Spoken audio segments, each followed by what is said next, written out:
In the news tonight, Abbas warns that the tense situation in the occupied territories could deteriorate further as fresh clashes erupt in Hebron during a demonstration demanding the bodies of killed Palestinians. The World Food Programme Emergency Coordinator appeals to the international community to fund Jordan response plan to enable the provision of humanitarian assistance to Syrian refugees. And U.S. Defense Secretary Ash Carter tells a Senate hearing that U.S. forces aim to intensify pressure on Ramadi, the capital of Western Anbar province, which Daesh seized in May. Good evening and welcome to a new edition of the news. Here are the details. The EU foreign policy chief called for concrete steps to be taken to resume the peace process between the Palestinians and Israelis. During talks in Brussels yesterday, Federica Mogherini and Palestinian President Mahmoud Abbas discussed ways to de-escalate the violence in the Palestinian lands. Abbas warned that the tense situation between Palestinians and Israelis could deteriorate further. He reiterated his criticism of the Israeli government over what he called its non-respect for the rules at Al-Aqsa Mosque in Jerusalem. What we're looking for is steps, concrete steps on the ground, including difficult ones, that can improve the life of the Palestinian people, that can strengthen the Palestinian Authority, not only on the economic field, but also on security and on the political field, and to have what we would call some deliverables of the process itself. Not a process for the sake of the process. And on the other side, can guarantee more security for the Israeli people. We are extremely saddened by the blood being spilled in our land. And we call upon the Israeli government to take the measures to stop the settlements, the incursions of Al-Aqsa, and to resume the negotiations.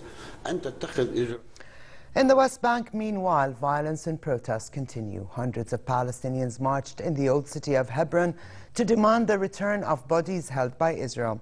Palestinian sources say there are 11 bodies of killed Palestinians from the Hebron district that Israel claims were attackers being held by the Israeli army and police. Palestinian youth who marched towards an Israeli military post in Hebron were dispersed by dozens of stun grenades and tear gas bombs before they clashed with Israeli troops and paramilitary police. At least 54 Palestinians have been shot dead by Israelis at the scene of alleged attacks or during protests in the West Bank and Gaza since October 1st. Over to Syria, and the Syrian presidency said the state would welcome any political solution approved by the Syrian people that preserves national unity, but that no initiative could be carried out before the elimination of terrorism. The presidency said in a statement it was clarifying reports that President Bashar al-Assad had told a Russian delegation on Sunday he would be ready to hold parliamentary and presidential elections called for by Moscow. No initiative or ideas can be implemented and their success guaranteed before the restoration of security and stability to the whole country, the statement said.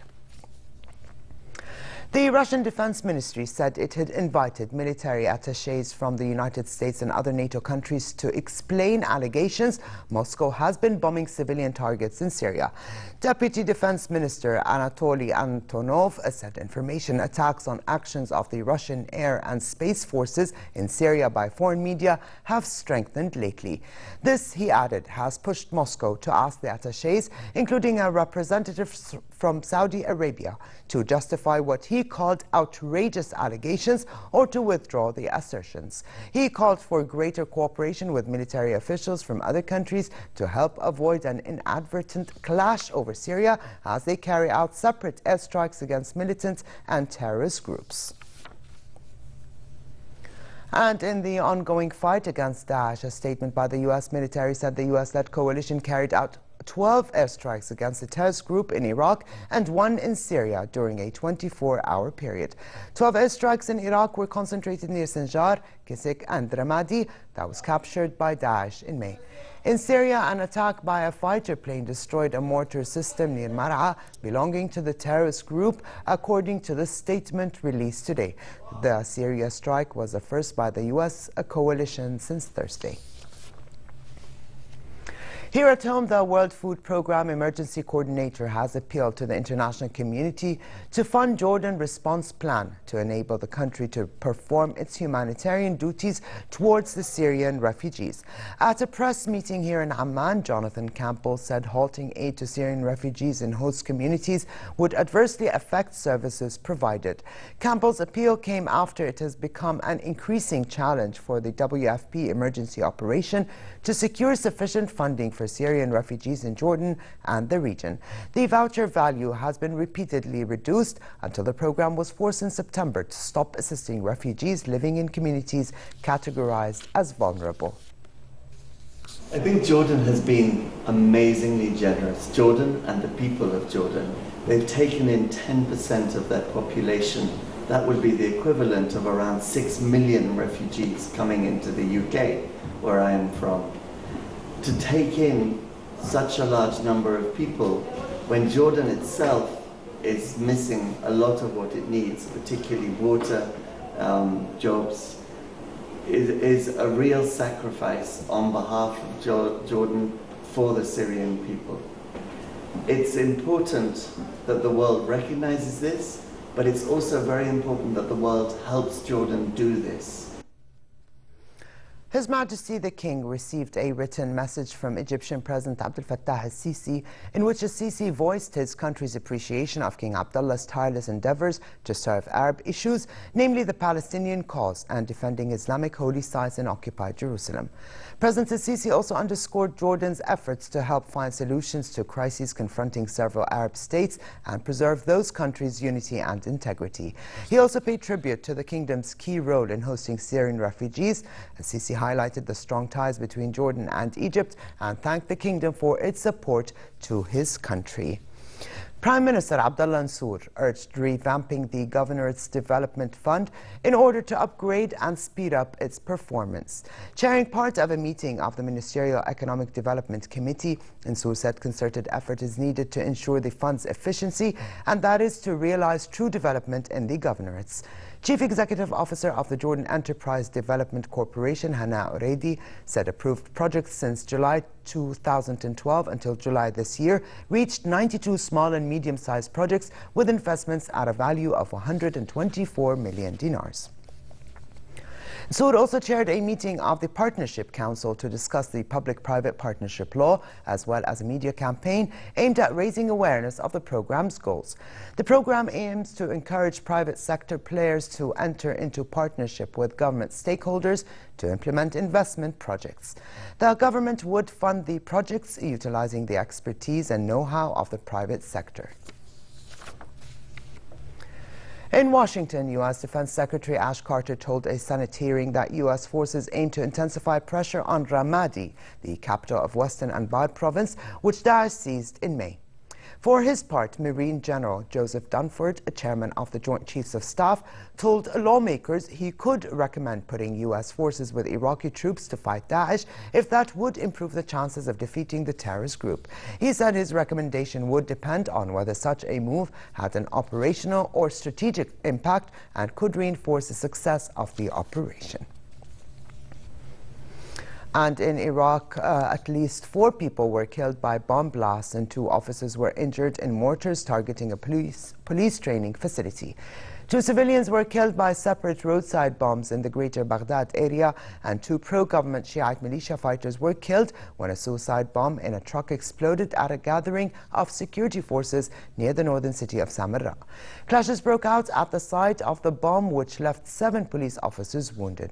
Further north, a military statement said 2 police officers at a former U.S. base outside the city of Tikrit were wounded in a mortar attack, while new recruits were doing training exercises. UN Secretary General Ban Ki-moon condemned an airstrike that hit a hospital in Yemen run by medical aid group Médecins Sans Frontières. In a statement, Ban called for a prompt, effective and impartial investigation in order to ensure accountability. He also called on all parties to the conflict in Yemen to immediately cease all operations, including airstrikes. A MSF hospital in the Hidan district of Saada was bombed several times late yesterday, causing damage to the operations theater. 10 minutes later, another missile struck, hitting the maternity ward. At least 2 staff members were wounded by flying debris. UNICEF said the hospital in Saada was the 39th health center hit in Yemen since March. I am very worried about the situation in Haidan district, where 200,000 population are living, and the hospital that MSF was supporting, and it is destroyed today, was covering the health needs of the population. So honestly, I don't know how the population will manage to have access to health care. Over to Libya, where at least 12 people were killed when a helicopter crashed west of the capital, Tripoli. A spokesman for the Tripoli government's chief of staff said the helicopter had been returning to the capital when it was hit by anti-aircraft fire and crashed into the sea near Al Maya. The helicopter was bringing money to a local bank on its inward journey and was carrying a number of local residents. European Commission President Jean-Claude Juncker urged member states to keep to promises made over the migrant crisis, reminding them of a plan approved last month to share out 160,000 refugees across 28 states. Addressing members of the European Parliament in Strasbourg, Juncker said relocation was not happening fast enough. The EU chief also blasted member states for a €2.3 billion shortfall in funding pledged to deal with the crisis. A rift over Europe's response to the sudden arrival of hundreds of thousands of refugees is raising fears about the future of the European Union, a concern that was echoed by European Council President Donald Tusk. I have no doubt that this challenge has the potential to change the European Union we have built. It has the potential even to destroy achievements such as border-free travel between Schengen countries. And what is even more dangerous, it has the potential to create tectonic changes in the European political landscape. And these are not changes for the better. These are truly extraordinary times that require extraordinary measures, extraordinary sacrifices, and extraordinary solidarity. Meanwhile, the unprecedented movement of people across the Balkans continues. Some 2,000 migrants crossed into Slovenia from Croatia today, mostly Syrians fleeing the war. It is estimated that some 670,000 migrants have reached Europe this year, with thousands more traveling the Balkan route every day. In the Madame Tussauds museums dotted around the world, there are wax figures of Hollywood stars, musicians, global politicians, and kings and queens. Now, Madame Tussauds in New York added its first.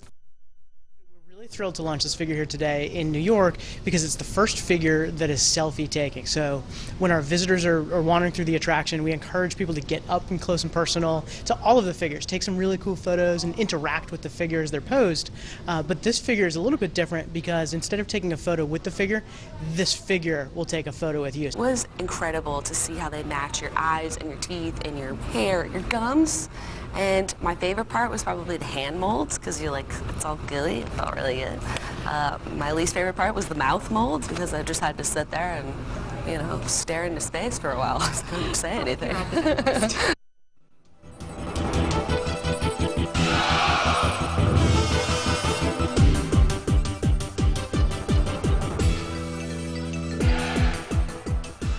South Africa's Tokyo sex whale, who was a close friend of Nelson Mandela, said he wanted to repair the severely undermined FIFA brand, as he confirmed he was standing for the presidency of World Football's governing body. Sexwell was a member of the bid team and the organizing committee for the 2010 World Cup, the first held in Africa. The post-apartheid government minister, who spent 13 years with Mandela at the Robben Island prison, said bribery allegations connected to the World Cup hosted by South Africa would not affect his candidacy. Sexwell said he would head to Cairo soon to seek the support of the Confederation of African Football.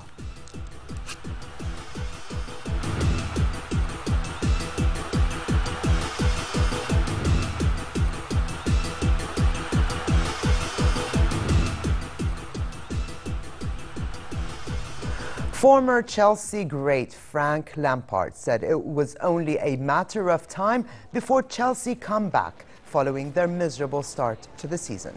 37-year-old Lampard, the highest scorer in Chelsea's history with 211 goals, is now playing for New York City, but was in London to receive an order of the British Empire from Prince William at Buckingham Palace. Speaking to reporters of his former boss, he said he was sure coach Jose Mourinho is pulling his hair out and wanting to turn the corner. Winning the league again may be difficult, he said, but added that he was sure the Blues will turn themselves around. Chelsea are 6th from bottom after losing 5 of their 10 Premier League matches this season. Their next game is tonight against Stoke City. And finally, relatively cold weather continues for the rest of tonight with more light rain in the northern and central regions and westerly moderate to brisk winds. Similar conditions prevail tomorrow with a continued chance for rain and southwesterly moderate to brisk winds. The Gulf of Aqaba should expect moderate conditions with northerly moderate winds and calm seas. Here now is the temperatures forecast for tonight and tomorrow.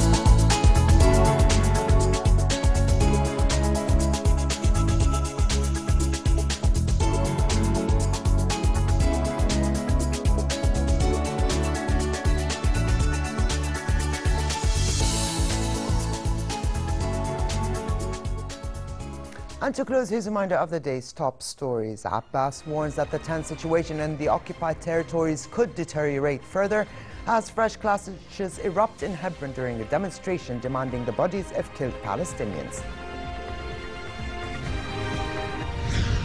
The World Food Programme Emergency Coordinator appeals to the international community to fund Jordan response plan to enable the provision of humanitarian assistance to Syrian refugees. And U.S. Defense Secretary Ash Carter tells a Senate hearing that U.S. forces aim to intensify pressure on Ramadi, the capital of Western Anbar province, which Daesh seized in May. And with this, we come to the end of this edition of the news. I'm Alet Khan. Thank you for joining us and have a good night.